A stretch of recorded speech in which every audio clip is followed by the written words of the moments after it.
Jenny Sanchez po. Walang sasakyan, ma'am. Ikaw ang binibini na ninanais ko, binibining marikita. Walang sasakyan. May shower cup. Okay. Ano ma'am, hawakan ko muna, mag-shower cup ka muna.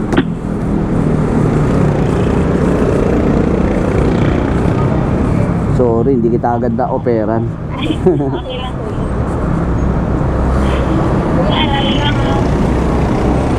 Mabagal lang tayo, ma'am. Di ba kayo malilate?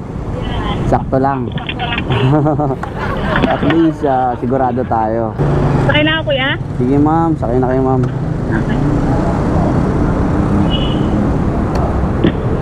Kuya, okay lang kumapit ako sa may dabit mo? Okay lang po. Sige pa. Bayad na yan. Kahit saan kayo kumapit, wala pong problema.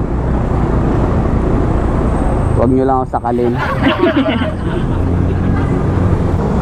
Kasi ang hirap ng sakayan ngayon. Opo. Marami pong estudyante eh. Tagsa ang tao. Saan pa kayo pumapasok, ma'am? Sabi na pa ako, kuya. Layo. Sa bagay, sa panahon ngayon, praktikalan na. Opo.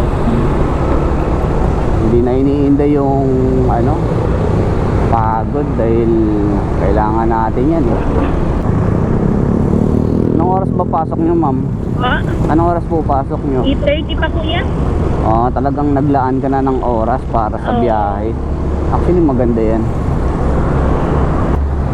Marami na rin nagmumotor ngayon. Ang hirap kasi mag-commute na, kuya. Sobrang hirap. Kaya kahit babae, nakikita ko, nagmumotor na rin. Nag-aaral na talagang Oo, ayan, yun, kagaya niyan. Kasi, yan ang isang malaking problema rito, transportation. Yung tipong nag-adjust ka na ng 3 oras, hindi ka pa rin makasakay. Lalo pagandaan mo yung mga exam, ganyan. Ang Makati kasi, lahat ata ng dadaanan mong traffic, nadaanan mo na eh. Dito pa lang, Junction, Ortigas, tapos mag-EDSA ka pa. O kaya kahit C5, lahat yan traffic eh. Kaya siguro napipilitan din talaga yung ibang magmotor. Ikaw, ma'am, wala ka pa bang balak? Wala ka pa bang balak magmotor? Wala po. Marami na nakakaisip magmotor eh. Pero kasi lalo na yan, pang malakasang loob lang kasi talaga motor. Itakot din kasi ako sa kuya ganyan. Drive. Even bike, ganon. Pag bike, pwede naman. Okay lang. Pero yung motor, parang hindi ko pa siya kaya magsabay sa ibang sasakyan, kuya. Oo, kasi iba kasi yung balance ng bike sa motor. Opo. Isa pa, may power na ang motor. So kung hindi ka marunong sa throttle, baka tumakbo na yung motor, ikaw naiwan na. Naiwan. Kaya meron yung school eh. Ha? May school po yan na para sa motor po talaga. Mga driving school pang. Oo, meron talaga siyang driving school. Kala ko pa yung driving school dito pang 4 wheels. 4 wheels yun yung usually na Meron na pero rin pala. meron na sa motor. Kadalasan mga babae din talaga yung mga nag-aano. Kasi ngayon yung common problem dito yung transportation. Iyak tawa kasi pagka yung na-late ka ng kalating oras. Oo nga po eh.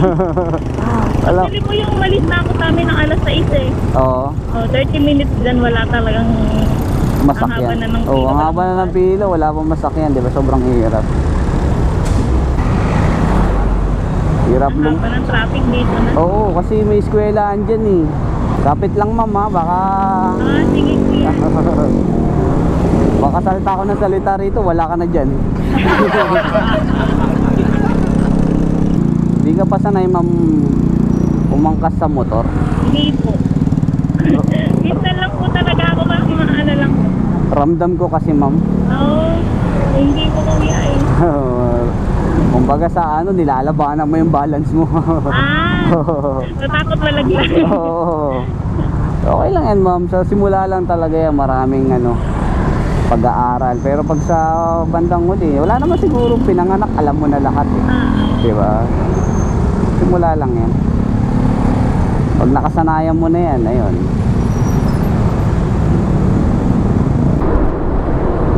Tagal ka na sa kumpanya niyo, ma'am? Ha?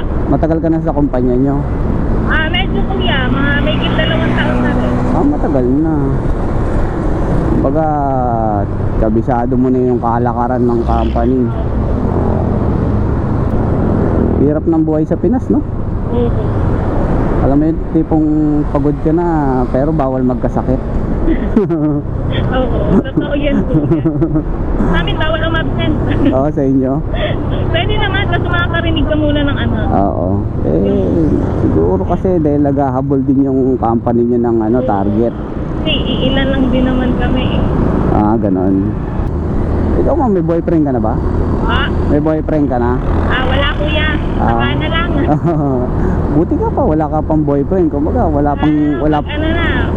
Stable lang lahat. Yun maganda. Focus ka sa goal mo, ma'am. Opo. Mas okay yung ganon. Hindi, wala kasi akong TikTok kuya. Wala kang TikTok. Pero may Facebook ka naman. Hindi ko rin ginagamit. Ako sa social media ngayon kuya, parang masyado kasing parang naguguluhan ako sa kanila, puro balitang hindi naman kaaya-aya. Pero anong probinsya, ma'am? Ha? Anong probinsya? Leyte kuya. Leyte? Opo. Pares tayo. Kaso hindi ako masyadong marunong Saan kayo doon, kuya? magbisaya. Sa Ormoc. Ikaw? Tacloban kami. Tacloban. May tita ako dun. Tsaka may may tito ako dun, pulis sa Tacloban.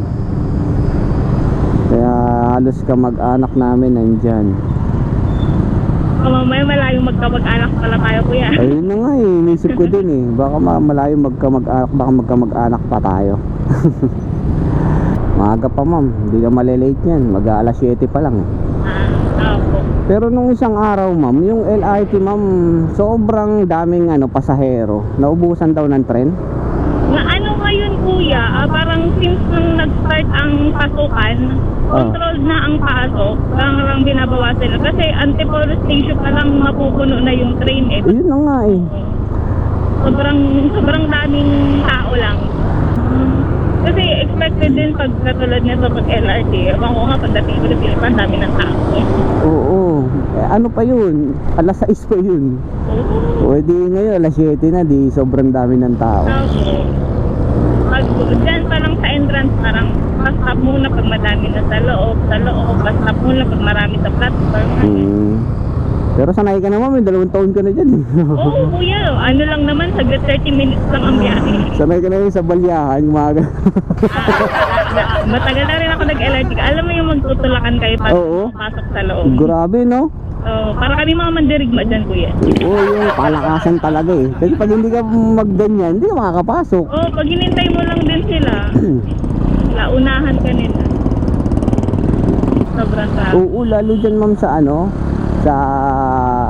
alam mo yung SM Marikina. Oo dyan kuya. Hanggang doon sa sa Kalayaan, ang haba ng traffic, halos di gumagalaw. Kasi dati kuya, Kogyo Cubao ang daan ko dati Wala. Doon, kailangan 3 oras advance ka. Ngayon? Marcos Highway pa lang. Oo. Kaya nga, swerte talaga na merong LRT, masinag. Malaking tulong yan, na-extend nila hanggang. Dati, Santolan lang, ang layo-layo, di ba? Malayo-layo din. Tapos traffic pa dyan. Sobra. Alam mo yung tipong nasa jeep ka na, nakatulog ka, pagising mo, doon ka pa din. Nandun ka pa rin. Sobrang hirap dito sa Pilipinas. Nung Marquez, di ko kuya na tumulong, ganyan, nasakyan ko. Oo. Nakatulog ako. Pag gising ko, nandyan pa rin ako tumulong. Ang hirap, no? Walang galaw. Wala talagang galaw, hirap. Lalo siguro sa pagpa-uwi, no? Sa bagay, wala ka na hinahabol na oras. Wala ka ng problema dun.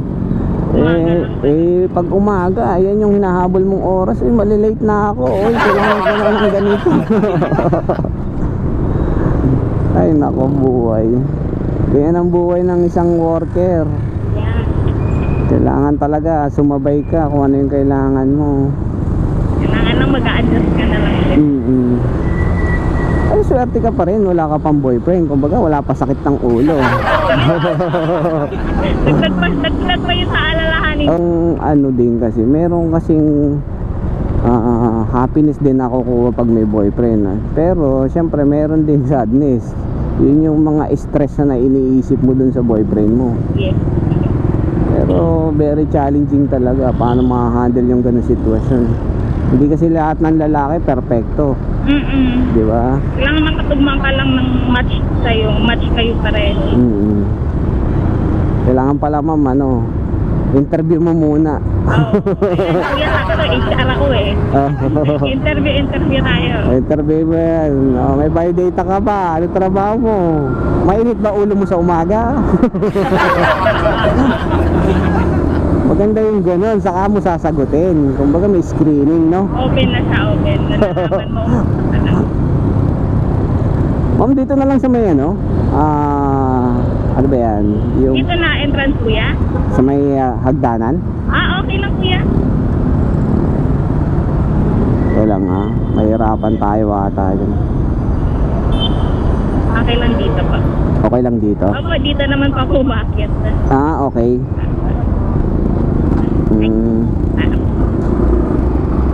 Dito ka ma'am. Yan. Baka masagasaan ka kasi dun. Ayan ma'am, thank you ma'am. Bali ma'am wala nga 164 lang ma'am. Okay na to ma'am. Ay, thank you ma'am. God bless ma'am. Ingat.